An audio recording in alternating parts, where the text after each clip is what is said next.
Good afternoon. Yes, it is afternoon. It's Friday afternoon at the time of doing this recording.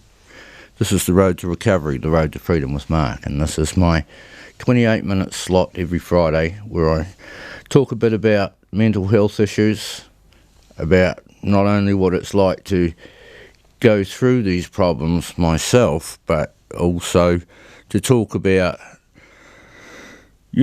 what my experiences have taught me, to talk about social issues and how they affect people suffering from mental health issues, and how some of the things that happen in society can adversely affect us to the point where we do suffer.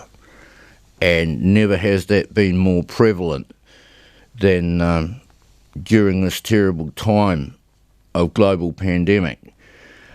The numbers of people suffering from mental health problems has never been so great, and unfortunately we have an extraordinarily poor record in the OECD, in the so-called first world nations. We are near the bottom, unfortunately, and it is not improving, regardless of the fact that we have done so much.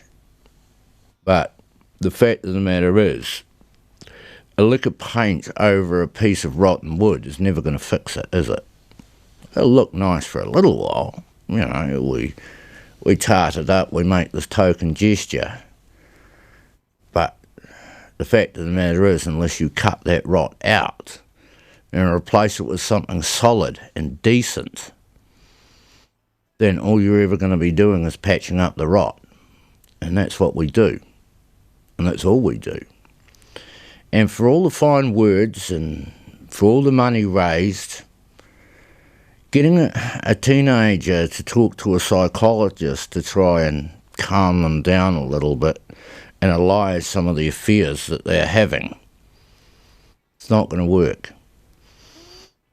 We have to get back to the root of the problem, and that is the fact that a lot of young people are growing up in a world where people are talking about crisis all the time.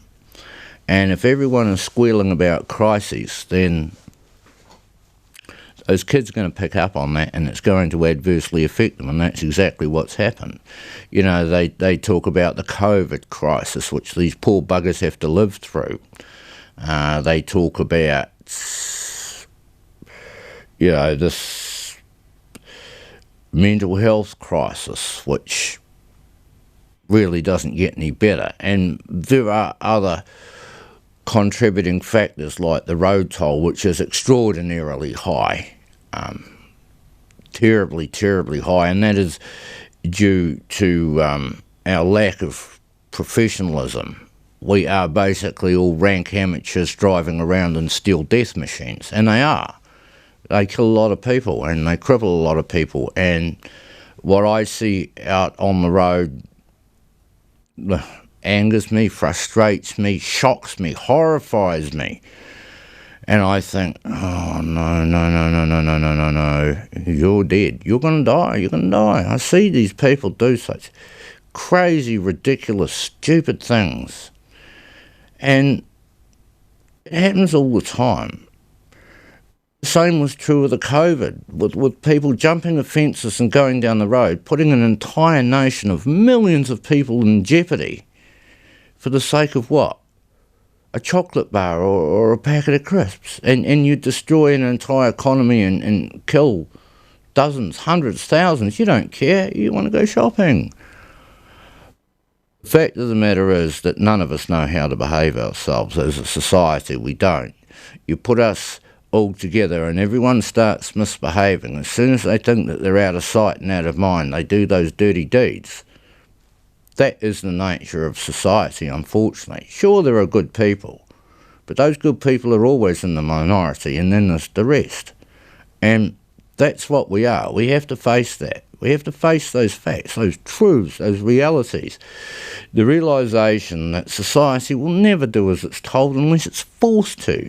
We'll never choose to behave. And this is why I bang on all the time about consideration for other people, because if you show some care and consideration towards those who are suffering, people who suffer from depression or bipolar or whatever, if you treat them with decency, other people see what you do. It may be quite a subliminal influence, but when people see what you do, and if you explain to them why, in simple, quick terms, you will have a knock-on effect. Like the ripples in the pond radiating outwards, the things that you do make a difference. You might think that you're nobody and you're insignificant and what can I do and it's not my problem. That's all bullshit, right? You are important. You do matter and you do make a difference. Every single person does.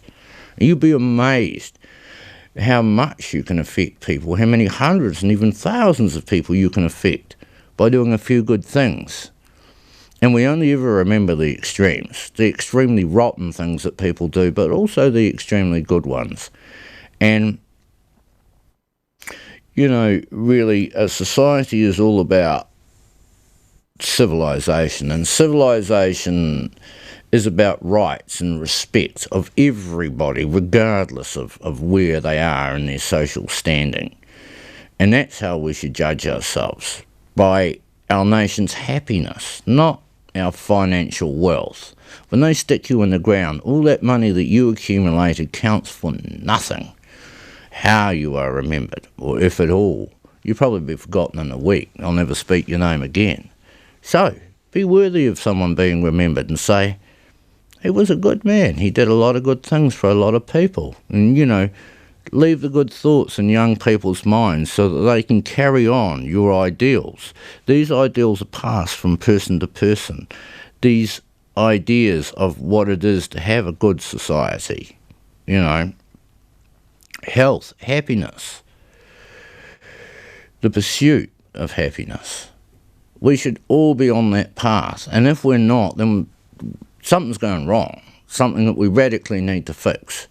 And when getting myself through my toughest times and my depression, I would always say to myself, what would make me happy? And it's got to be something that's simple and achievable and realistic, but little things that make you happy. And the weirdest thing about it is, all of the best things are free. Kindness, love, friendship, trust, all of these things are free. They cost you nothing in financial terms, and they tend to strengthen you. It's kind of like fibres making up a rope, all plaited and woven together. A strand on their own is nothing. You can snap it as if it didn't exist. But if everyone works towards common goals. Now, I just want to mention at this point, in the last 2 years, and only in the last 2 years, people have begun talking about other human beings as if they were inanimate objects. And it's prevalent everywhere in society, especially in the media, which drives this type of thinking and behaviour. And what I'm talking about is referring to people as that. This person, that, did this. This person, that, is that person. Instead of who. We used to say who. We used to see human beings as humans, as people, and therefore elevated above that of a piece of wood or a lump of rock or a dog. You know, there was that elevation, that recognition of humanity, of decency, of people, thinking about a person. Now we are oblivious to those around us. We talk about that as if it was a piece of wood. And this attitude where people just walk at you and expect you to step out of their way. People will push in front of you. If you show any hesitation as a counter, on the roads, people try and overtake you in a merging lane. Even though they're behind you, they'll still try and shove their way in just one more place, endangering yourself and them. And for what? This is the natural nastiness, the greediness, the grabbing, the inconsideration. That's what I'm banging on about, because that affects people mentally. It affects their way of looking at the world. I try, when I'm in a line of traffic, to stop and let someone out of an intersection, and they wave at me and I wave at them, and that little sprinkling of fairy dust there, that's the good stuff that we're looking for. So it's all about changing those attitudes a person at a time by leading by a good example. And that's not to say that you're some kind of an angel. I'm as flawed as anyone, and lots of people say lots of nasty things about me, how bad I am.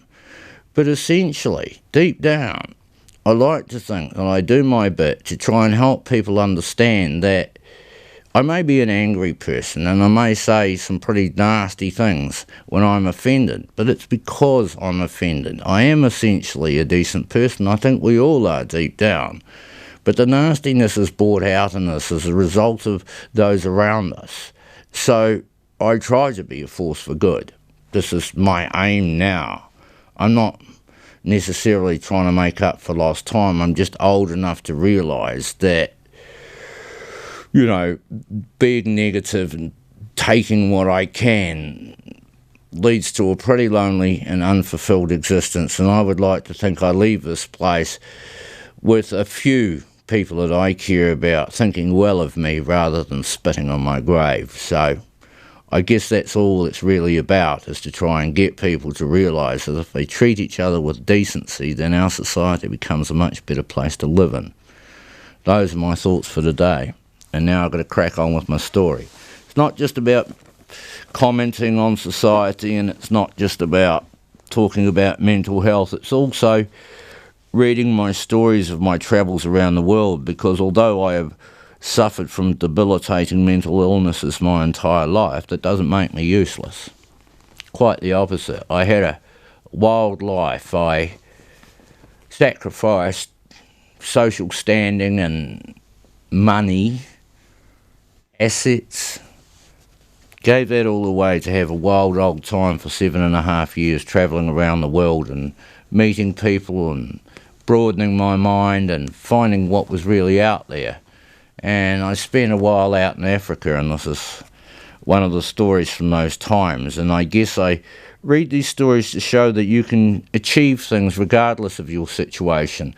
It doesn't matter if life hasn't dealt you the best cards in the world. You can still do things with your life. All you need to do is throw yourself at it with everything you've got. Believe in yourself and chase the big dreams and make them happen. You know, don't ever live with regret.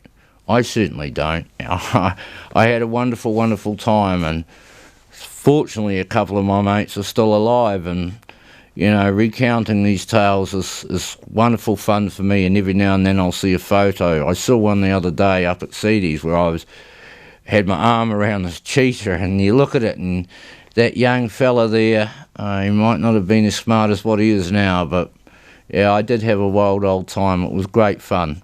This is one of those stories from those days. This is called the Kalahari and Chobe River. 4 of us struck out north from Pretoria, South Africa. We headed for the thirsty land of the Kalahari. Seedy, Wayne, Dave and myself had bought a car in Johannesburg and were driving up to the Chobe River on the far side of the Kalahari Desert. We planned to drive the length of the Kalahari to one of the 3 great river systems in the north. Our aim was the Chobe National Game Park in Botswana. Our first day's drive from Pretoria was a mixture of exhilaration and trepidation. At first, there was the reassurance of farms and horticulture made possible with irrigation. South Africa, for all of its shortcomings, still had well-organised systems in place, which made life possible in tremendous heat. When the Dutch first crossed this place, they named them the Thirsty Lands. Driving over the border from South Africa to southern Botswana was like day to night. Suddenly the desert proper began looking reminiscent of the Australian outback. A large straight motorway led us into sandy, rather barren land that had not seen rain or any water in a long time. Occasionally the motorway opened out and doubled as a landing strip for planes. There was very little game around as a result of little foliage. The little we saw in our travels looked half-starved. We plan to spend as little time as possible in the southern parched lands and head for the promise the northern rivers provided. There are 3 great river systems in the north. The Okavango, which starts life in the Angolan Heights and floods erratically through northern Botswana. Secondly, the Kuanda River starts in Namibia and again erratically floods marshlands until it becomes the Chobe River system in Botswana. The Chobe then meets the mighty Zambezi, which flows down from Zambia, and they become the amazing Victoria Falls on the Zambia-Zimbabwe border. We were heading for the Middle River system, where it turns into the Chobe River in a well-established national park. It boasts some of the greatest concentrations of game anywhere in Africa. The water and grasslands attract hundreds of thousands of wildebeest and zebra, along with gazelles, kudu and impala, the giraffe, and so on. They in turn attract lions, leopards, cheetah and hyena. The most impressive of all, however, are the tens of thousands of elephants this good grazing attracts. But before we reached the grassy north, we had to battle through the parched south. We pulled into a small town in the middle of nowhere after trying a shortcut which resulted in some damage to the car. Whilst refuelling and getting repairs done, we stopped for a Coke and were mobbed by about 100 local kids. We were told most of them had never seen a white man, and they delighted in pinching the hair on our arms to make sure that we were real. The children were full of life and very clean considering the lack of water. But we pushed on hard north, driving from dawn till after dark, and managed to spend only a few nights in the desert, camping where and when we had to.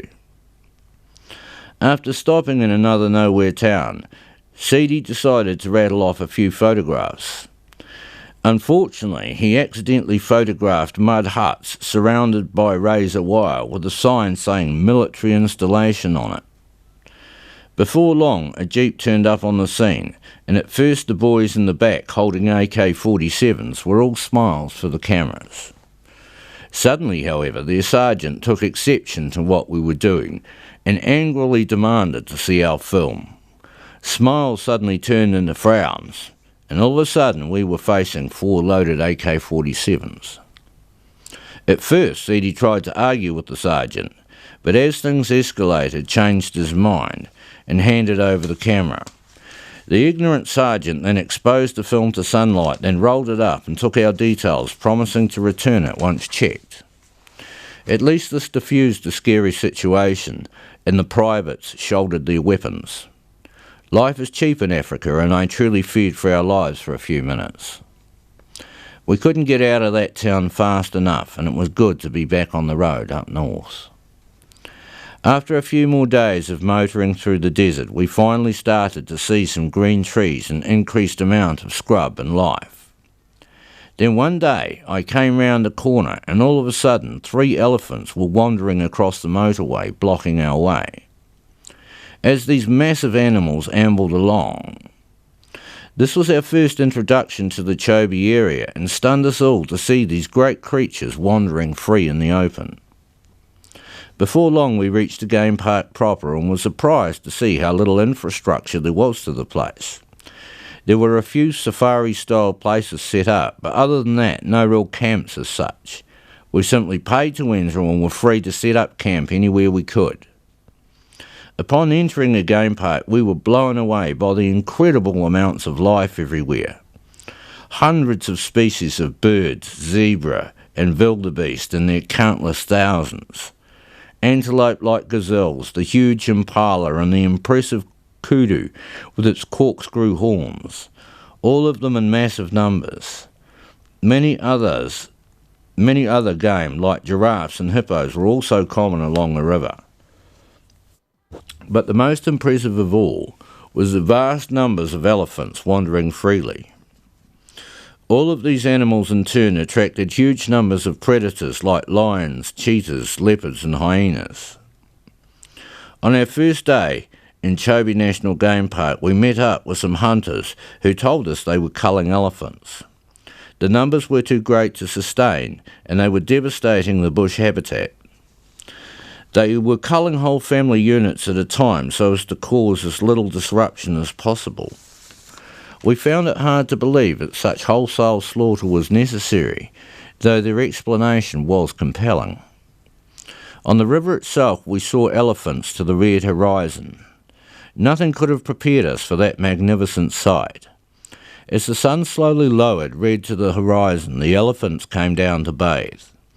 Even the grumpy old hippo were forced to give up the best parts of the river. The elephants truly revelled joyously in this time. They play with their young, free in their great numbers from any predator. Instead, the lions lie hidden in the long grasses, waiting patiently for an opportunity of easier prey. Life on the river runs like clockwork, and each animal that needs water has its turn. On our first day on the Chobe River, we caught the last half of the day. We found a flat patch of grass at around lunchtime. We were immediately robbed of biscuits by monkeys when we stopped for a feed. Dozens of baboons then descended on the scene after the monkeys, and we quickly learned to leave nothing out for the robbers to have. The male baboons were particularly large and intimidating with their huge fangs and showing little fear of man. The best way to spot game was from the relative safety of the car, so after setting up our tents we set off on the unsealed, sandy, bumpy roads. I was a designated driver by now and the roads were sorely testing. I quickly learned the most dangerous time was driving through a family group of elephants. The young ones, ranging from 1 to 2 tonne, would suddenly charge head first towards us. These mock charges were truly frightening, and the only way to stop them is plant boot and charge at them. The dust and the roar of the engine puts them off, but I had to be careful not to hit them, as 4-tonne Mum was always looking on. The large bull elephants, however, must be avoided at all costs. They are short-tempered, huge, and run surprisingly quickly. We watched them bulldoze whole trees down and strip them of all their leaves. The amount of devastation they caused was unbelievable. After spending the afternoon game spotting, we returned to camp to cook tea. As we cooked up what we had on the riverside camp, a family of warthogs came trotting past us and into their burrows in the riverbed.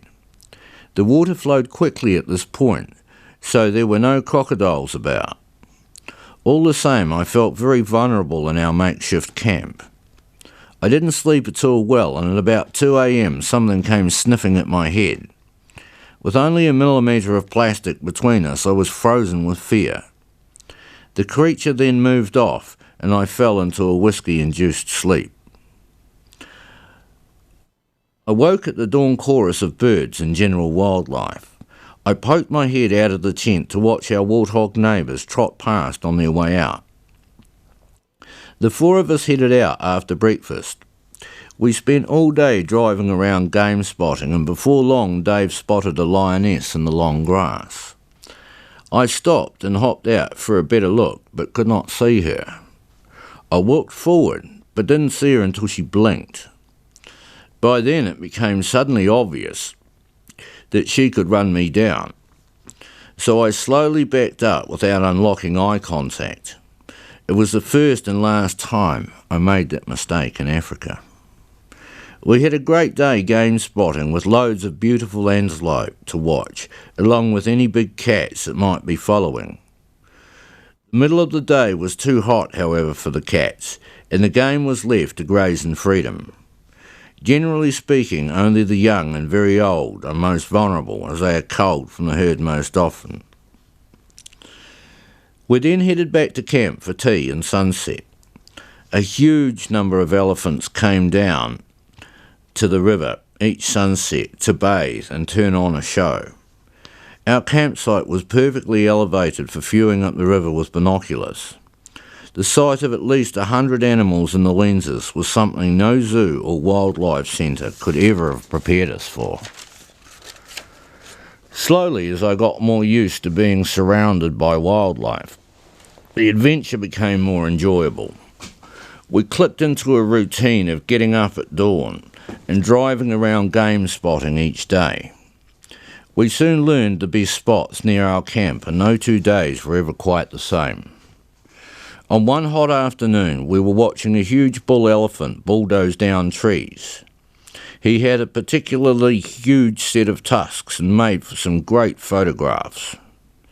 Suddenly, Wayne decided he needed a good close-up and jumped out of the car and approached the huge beast. The elephant suddenly turned his attentions from the tree he was eating to Wayne. The bull stamped his foot and flared his great ears in warning, but Wayne remained oblivious, happily snapping off some great shots. The bull then trumpeted, stamped its huge foot, and it was all too late for Wayne as he began to charge. "I'm out of here," I shouted to Wayne, and turned away, planting boot as I went. Wayne made a sudden sprint for the car and managed to dive head first through the open passenger side window as I spun the wheel. As I roared off, my foot flat to the floor, all I could see was the huge elephant's head in the rear vision mirror. I could feel the ground shaking as he charged after us. Excuse me. Luckily, I had just enough power to outsprint the bull and slowly pull away from him with Wayne hanging halfway out the window, far too close for comfort. After that incident, we made sure not to push our luck too much, as these animals were truly wild and had little fear of man. At one point, the road was blocked by a troop of baboons, with one particularly belligerent male who parked himself in the middle. I got out to shoo him away, only to come darting back in the car as he screamed and charged at me. We soon learned not to underestimate any of the wildlife about. Living conditions were the most basic at our makeshift camps. The river water was unusable because of bilharzia, a nasty waterborne parasite that destroys the liver and has no cure. We were also limited by our food stores, which were rationed carefully. Luckily enough, there were no more incidents at camp, so we were able to adapt to the routine of the river. Each morning our warthog neighbours would parade past at dawn as we made breakfast. We spent each day trying to spot new species as well as our favourites. The giraffe were always fun to watch, as they looked so awkward as they stooped, knock-kneed to drink. Although ungainly to look at, they made for great watching as they grazed high up in the trees. Pretty much every species had some impressive attribute, from the grace of the antelope to the stealth of their predators. To the massive horned water buffalo, the ugly-looking wildebeest, the beautiful zebra, and all the other grazers. The most impressive of all, however, were the massive elephants with their huge tusks and trunks. To my mind at least, they were the kings of the jungle. Despite the hardships we had to endure, our time at Chobe was over all too soon. But I feel we left a little place of ourselves there, and took a little of that place with us. I look back on those days wistfully now, and I'm sure the 3 guys I travelled with feel the same. The end. Oh, crikey, doesn't time just fly by when you're having fun, eh? I hope you enjoyed that story. It brought back some wonderful memories, and I still have visions of that elephant charging us. And for some reason I thought we had lost those photographs, and some 30 years later, wham, out comes a photo of that big old elephant that chased us down that dirt track. And I'll tell you, it was a very, very close thing. If that big boy had got us, I mean, our car probably weighed, 1.5 ton? And he was 5. I mean, you're talking about something 4 times the size of your car. That big old fella could easily have picked that car up and smashed it to smithereens and killed us all.